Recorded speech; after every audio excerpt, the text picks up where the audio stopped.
नमस्कार मित्रों, भगवत चर्चा में एक बार फिर आप सबका स्वागत है। हम लोग भगवत गीता के 14वें अध्याय गुणत्रय विभाग योग पे चर्चा कर रहे हैं। आप लोगों से चर्चा में हम लोगों ने ये जाना कि पूरे विराट अस्तित्व में दो ही प्रकार के पदार्थ हैं, जड़ और चेतन, जिसे 13वें अध्याय में क्षेत्र और क्षेत्रज्ञ भी कहा है। कभी भगवान ने परासत्ता और अपरासत्ता भी कहा है। दो ही प्रकार की सत्ताएं बताई, दो ही प्रकार के पदार्थ बताए, और इन सब को बताने का मर्म ही यही था कि मनुष्य ये जान ले कि जो जानने वाला है वो अलग है और जो जाना जाता है वो अलग है। संसार और शरीर जिससे बना है वो तत्व तो अलग है, और संसार और शरीर को जानने वाला जो तत्व है वो अलग है। यानी कि देह अलग है और देही अलग है। संसार अलग है और संसार को जानने वाला अलग है।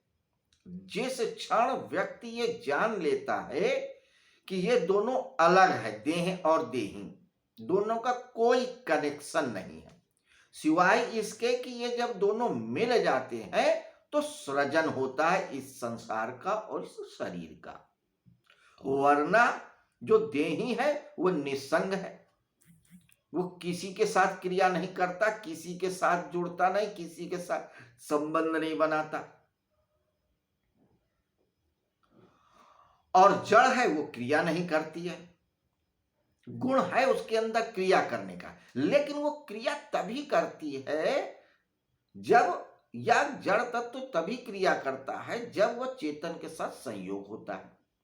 और जब संयोग होकर के ये सृजन होता है तो चेतन तत्व को मुगालता हो जाता है कि यह सृजन मेरे द्वारा होता है। यही अज्ञान है। बार बार हम लोग चर्चा में ये बात उठा रहे हैं और कर रहे हैं, क्योंकि ये बात हमको पूरे मन प्राण से समझ में आ जाए, और जिस क्षण मन प्राण से समझ में आ जाएगी हम मुक्त हो जाएंगे। यही समझा रहे हैं दूसरे अध्याय से भगवान श्री कृष्ण। देह और देही की बात कई तरह से समझाया है। अब यहां पे क्या कह रहे हैं कि देह और देही में जो जोड़ने वाला तत्व है ये गुण है, सत रज तम। यही लुब्रिकेंट है जो जोड़ता है। यानी पदार्थों में जो क्रिया होती है वो 3 प्रकार की होती है, रज, सत और तम। ये बांधते हैं, बंधन के कारण है। इसी को इस 14वें अध्याय में बताया है। 5वें अध्याय में ये बताया कि यही 3 गुण हैं जो बांधते हैं। फिर 6ठे में सतगुण के प्रभाव और गुण को बताया। 6ठे श्लोक में रज गुण के प्रभाव और गुण को बताया कि वो क्या कर सकता है, वो कैसे बांधता है। और 7वें में तम गुण कैसे बांधता है, उसका क्या प्रभाव है। फिर 9वें में ये बताया कि ये तीनों बांधते हैं। अब आज जो है 10वां है श्लोक जिस पे हम चर्चा करेंगे। तो 9वें श्लोक में जब वो क्या कह रहे थे कि सत्वम सुखे संयति रजा कर्मणि भारत ज्ञानम मा व्रतु तमा प्रमादे संयतु, कि वो समराइज कर दिया 6ठे 7वें और 8वें श्लोक को कि सत्वगुण ज्ञान और सुख से बांधता है, रजोगुण कर्म में लगा करके बांधता है, तमोगुण प्रमाद और आलस में लगा के बांधता है। बांधते तीनों ही है। और जब व्यक्ति बंध जाता है तो जन्म मरण पड़ा रहता है। किसी न किसी योनियों में जन्म लेता ही रहता है, कभी जरायुज, कभी अंडाज, कभी उद्भिज, किसी न किसी रूप में वो जन्म लेता ही रहता है। ये जो स्वेदज, तो जरायुज, अंडाज, स्वेदज और उद्भिज 4 प्रकार के प्राणी बताए हैं। जरायुज कौन है होते हैं? जो जेर में यानी झिल्ली में पैदा होते हैं, जैसे मनुष्य है, गाय है, भैंस है, इन सब के बच्चे एक झिल्ली में कैद रहते हैं जब पैदा होते हैं, तो ये जरायुज है। और अंडज, जो बच्चे पैदा होते हैं एक मजबूत खोल में होते हुए अंडज है। स्वेदज, जो पसीने और नमी से हो जाते हैं, जैसे जुआ है, लीख है इत्यादि है। और उद्भिज, जो जमीन को फोड़ के आते हैं, जैसे पेड़ पौधे इत्यादि। तो चाहे जरायुज हो, अंडज हो, स्वेदज हो, उद्भिज हो, इन्हीं योनियों में मनुष्य जन्म लेता है। और इनकी ये सब 84 लाख योनियां हैं। आप समझिए, 84 लाख योनियां हैं। अगर एक योनि में मनुष्य एक दिन भी जिंदा रहे तो 84 लाख दिन लग जाएंगे। आप समझ लीजिए कितने वर्ष लगेंगे। मोटा सा आंकड़ा है। एक योनि में एक दिन भी अगर आप जिंदा रहे पृथ्वी लोक के हिसाब से तो 84 लाख दिन, और एक वर्ष में कितने दिन होते हैं? 365 दिन। तो आप समझ लिए कितने सालों के लिए मामला गया अगर आप एक चक्कर लगा गए तो। ऐसे कितने चक्कर हम लगा रहे हैं। पैदा होते हैं, मरते हैं, दुखी होते हैं, फिर प्रसन्न होते हैं, फिर मरते हैं, फिर बूढ़े होते हैं, फिर जवान होते हैं। ये डूबिया सर्किल चलता रहता है। और चल क्यों रहा है? वो इसलिए चल रहा है क्योंकि हम ध्यान ही नहीं देते हैं कि हम चेतन तत्व हैं। और वो जो चेतन तत्व जो परमात्मा का स्वरूप है, जो किसी से बंधता नहीं, जो सर्वज्ञ है, जो ऐश्वर्यवान है, सर्वव्यापक है, जो नित्य है, और हम उस गुणों को देखते ही नहीं, सोचते ही नहीं, जानते नहीं और न जानने का प्रयत्न करते हैं। बस कोल्हू की बैल की तरीके से पैदा हुए, खाए पिए और अपना नित्य क्रिया किया और खत्म हो गए, और रोते रहेंगे कि बड़ा कष्ट है, बड़ा कष्ट है। अरे कष्ट तो होगा ही। बड़ा साधारण सा सूत्र उन्होंने बताया कि तू बस ये जान ले कि तू जड़ नहीं, चेतन स्वरूप है। जड़ तेरा असली रूप नहीं है, वो एक छोटा सा हिस्सा है। अगर ये जड़ का हिस्सा ना भी रहे तो भी तू रहेगा, क्योंकि ये जड़ी क्या है? शरीर है। ये शरीर नहीं था तो भी तू था, नहीं रहेगा तो भी तू रहेगा। तो इस जड़ से क्यों बंधना? तो इस गुणों को जान लो और इससे मुक्त हो जाओ। बस छोटा सा सूत्र है, लेकिन हम लोग इस छोटे से सूत्र को भी नहीं जानना चाहते। यही बात हम ये बार बार करेंगे। बोर मत होइए आप लोग। बोर हो करके ही तो हम लोग इस स्थिति में हो गए हैं। एक बार होश पूर्वक इस बातों को समझ लो कि इन सत रज तम गुणों से कैसे पार जाया जाए, ये कीमिया जाननी है। खैर, तो ये जो सत रज तम 3 गुण बांधते हैं, इनके बारे में एक विशेषता और बता रहे हैं। क्या बता रहे हैं? आइए इस 10वें श्लोक को देखते हैं। 10वां श्लोक कहता है, रजस तमश्चा अभिभूय सत्वम भवति भारत, रजः सत्वम तमश्चैव तमः सत्वम रजस तथा। संस्कृत में। अब हिंदी में समझिए।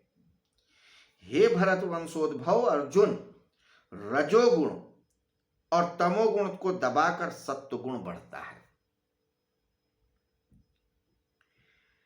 सत्वगुण और तमोगुण को दबाकर रजोगुण बढ़ता है। वैसे ही सत्वगुण और रजोगुण को दबाकर तमोगुण बढ़ता है। 3 गुण हैं। क्या होता है?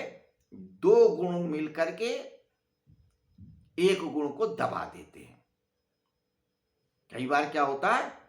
सत और रज तम मिल करके तम को दबा देंगे। सत और रज यानी ज्ञान और क्रिया मिल करके आलस और प्रमाद को दबा देंगे। कहे तू बैठ अभी। समझिए, एक व्यक्ति के अंदर सत्व गुण क्या है? प्रकाशक है, ज्ञान स्वरूपा है। और रज क्या है? कर्म प्रधान है, क्रिया प्रधान है। तो क्या होता है कि जब मनुष्य के अंदर सत और रज, या मतलब जब सत और रज प्रभावी होते हैं तो तम को बैठा देते हैं। अगर व्यक्ति के अंदर ज्ञान भी है और क्रिया भी है, यानी सत और रज बढ़ गए, तो वो क्या होगा? ज्ञान भी होगा और कुछ करने की आकांक्षा भी होगी। और जब करने की आकांक्षा होगी और ज्ञान होगा तो वो क्या करेगा? आलस्य करेगा ही नहीं। यार कुछ करना है, कर्म में लगा रहेगा। तो तमोगुण दब गया कि भैया ठीक है हम बैठ जाते हैं। तो सत और रज मिलकर के तम को बैठा दे कि भैया तू बैठ, अब मैं कुछ जान रहा हूं, मेरे पास कुछ ज्ञान है, मुझको कुछ करने दे, नया और अच्छा और बड़ा। तो कई बार क्या होता है, सत और रज मिलकर के तम को दबा देते हैं। फिर बहुत बार ऐसा भी होता है कि रज और तम मिलकर के सत को दबा देते हैं। अब करने का तो मन है, यानी ऊर्जा तो है, लेकिन तमस भी है, आलस भी है। तो करें क्या? आराम ही करें, बैठे हैं, टीवी देख रहे हैं, हाथ में रिमोट लिए चैनल बदल रहे हैं, कभी आज तक, कभी पीटीवी, कभी कुछ कभी कुछ। बैठे, कर्म तो हो रहा है, यानी रज और तम दोनों है। बैठे, अरे यार आराम कर रहे हैं यार, कहाँ आए कहाँ जाएं यार, हटाओ। तो रज और तम मिल करके क्या सत को हटा दिया कि वो ज्ञान उन छोड़ो यार, कौन प्रवचन सुने, कौन भगवत चर्चा में जाए यार, क्या रखा है भगवत चर्चा में, क्या करेंगे, जान भी लेंगे तो क्या हो जाएगा यार, कौन सा हमको साधु महात्मा बनना है, कौन सा हमको योगी बनना है। तो क्या हुआ यहाँ पे, रज और तम मिलकर के सत को दबा देते हैं। उसको ज्ञान से कोई मतलब नहीं है, उसको बस इस बात से मतलब है कि मैच में कितने रन बने, कौन जीती कौन हारी, या कौन चुनाव में जीता कौन हारा, या और बहुत सारी चीजें मनोरंजन के। तो रज और तम मिलकर के यहां सत को दबा रहे हैं। कई बार क्या होता है कि सत और तम मिल जाते हैं, रज को दबा देते हैं। अब एक व्यक्ति है, उसके बाद ज्ञान हो गया, बहुत पढ़ लिख लिया, सत है, बहुत अच्छा आदमी है, बहुत सच्चा आदमी है। अब वो सोच रहा है यार कि अब ज्ञान तो हो ही गया, क्या करेंगे यार, संसार को बदल के हम क्या करेंगे। अगर मान लो हम किस लोगों को सुधारने जाएंगे तो क्या लोग सुधर जाएंगे? कोई नहीं सुधरेगा। क्या आज तक कोई सुधर सका है? कितने समाज सेवी है सुधार सके? बुद्ध है क्या समाज को सुधार सके? कृष्ण है क्या समाज को सुधार सके? समाज तो वैसा का ही वैसा है और पतन में जा रहा है। क्या मतलब है यार हम कुछ करें धरे? छोड़ो, जिसको जैसा करना होगा करेगा। अब यहाँ पे क्या है, वो क्रिया दब गई, कुछ करने का भाव खत्म हो गया। उसके अंदर का जो तमस है, आलस्य है, प्रमाद है, वो और ज्ञान दोनों मिलकर के क्रिया यानी कार्य करने को दबा दिया, रजोगुण को दबा दिया। वो बैठा है आराम से, ज्ञान तो बहुत है लेकिन कुछ कर ही नहीं रहा है, बैठा है आराम से। ये भी होता है, तो आदमी बंधा है। तो ये सतरज तम गुण की ये विशिष्टता भी है कि एक गुण ज्यादा प्रभावी होगा, दूसरा उसका अनुगामी होगा, और तीसरा बिल्कुल पीछे हो जाएगा, साइलेंट मोड में आ जाता है। कभी सत साइलेंट मोड में रहता है, कभी रज साइलेंट मोड में रहता है, कभी तम साइलेंट मोड में रहता है। कभी सत एक्टिव रहता है, कभी रज एक्टिव रहता है, कभी तम एक्टिव रहता है। कभी सत सपोर्टिव रहता है, कभी तम सपोर्टिव रहता है, कभी रज सपोर्टिव होता है। कुल मिलाकर के वो तीनों आपस में लहर की तरीके से गड्ढमड्ढ होते रहते हैं, बहते रहते हैं। जैसे समंदर में या नदी में लहरें होती है ना, एक दूसरे के ऊपर चढ़ती उतरती रहती हैं, आगे बढ़ती रहती हैं। एक लहर आई, उसने पीछे वाली को धक्का दे दिया, वो आगे चली गई, पीछे वाली आ गई। तो अभी यहाँ पे एक लहर है, फिर दूसरी लहर हो जाएगी, फिर वो तीसरी हो जाएगी, या उसको घटा दिया बढ़ा, तो ये लहर की तरीके से चलती रहेंगी। तो सत्य क्या होता है, ऊपर की तरफ लेके जा, वो रज क्या होता है, ऊपर की तरफ लेके जाता है, प्रगति कराता है। और तम क्या होता है, बिल्कुल साइलेंट में होता है। और सत्य क्या होता है, ऊपर की तरफ रहता है स्थिति। तो ये लहर की माफिक चलते रहते हैं, सत रज तम। लेकिन जो चेतन तत्व है वो कहीं नहीं आता जाता है, वो जहां है बस वहीं रहता है। जहां है वहीं रहता है का ये तात्पर्य नहीं कि वो किसी एक स्थान में रहता है, एक देशी नहीं है, वो सर्वदेशी है। जैसे आकाश है, आपको आकाश कहीं जाता है, कहीं नहीं जाता है, जहां है वहीं रहता है और हर जगह है। इन द सेम वे जो चैतन्य तत्व है वो कहीं जाता आता नहीं है, सब जगह रहता है और हर समय रहता है। तो उसके आने जाने का कोई प्रश्न ही नहीं उठता है, क्योंकि वो जो पदार्थ है, आत्मा या चैतन्य तत्व, उसको भी आप पदार्थ मानो, लेकिन वो जड़ की तरह नहीं है, वो लहर नहीं बनता है, वो है तो है, लेकिन जड़ तत्व में ये विशिष्टता है, जिसको ये कह रहे हैं इस 14वें अध्याय के 10वें श्लोक में। भगवान श्री कृष्ण क्या कहते हैं, फिर से सुन लीजिए ताकि याद रहे कि रजस तमच्च अभिभूय सत्वम भवति भारत, रजः सत्वम तमच्च तमः सत्वम रजस तथा। कि कभी रज और तम मिल करके सत को दबा देते हैं, कभी रज और तम मिलके सत को दबाते हैं, तो कभी रज और सत मिलके तम को दबा देते हैं, कभी तम और सत मिलके रज को दबा देते हैं। तो ऐसे चलता रहता है, ये एक अनवरत क्रिया होती ही रहती है, जब से प्रकृति है और जब तक प्रकृति रहेगी। और प्रकृति सदा थी और सदा रहेगी। तो ये सत रज गुण जो है ये भी नित्य है उस चैतन्य तत्व की तरीके से। ऐसा नहीं है कि वो नहीं रहेंगे। हाँ, यह है कि प्रकृति अपना रूप बदलती रहती है, प्रकृति परिवर्तनशीला है, वो अपना रूप बदलती रहती है। जहां आज पहाड़ है, हो सकता है बहुत साल पहले वहां पे समुंदर रहा हो सकता है जहां समुंदर है बहुत साल पहले वहां गड्ढे रहे हो। तो प्रकृति है, प्रकृति में परिवर्तन होता रहता है। जहां पे आज बर्फ जमी है, हो सकता है कभी वहां पे बसती रही हो, प्रकृति है।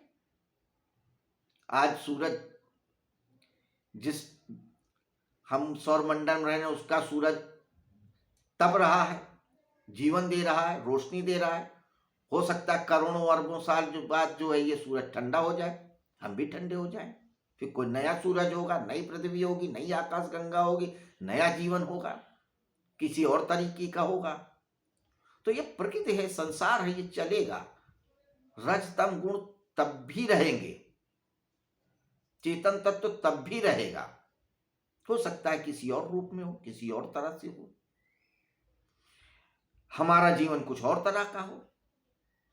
लेकिन जब हम सत रज तम तीनों गुणों के पार चले जाएंगे तो हमारा जीवन बिल्कुल परमात्मा जैसा हो जाएगा। क्योंकि भगवान खुद कह रहे हैं कि जो व्यक्ति इन तीनों गुणों के अतीत हो जाता है, वे मेरे गुण धर्मों को ही प्राप्त हो जाता है। यही ज्ञान परम ज्ञान है, पहले श्लोक में जो कहा है। और परम ज्ञान क्यों कहा, सत्य ज्ञान क्यों नहीं कहा? ये नहीं कहा कि ये सत्य मैं कह रहा हूं, क्योंकि सत्य को आपने स्वीकार किया तो आप असत्य को स्वीकार कर रहे हो।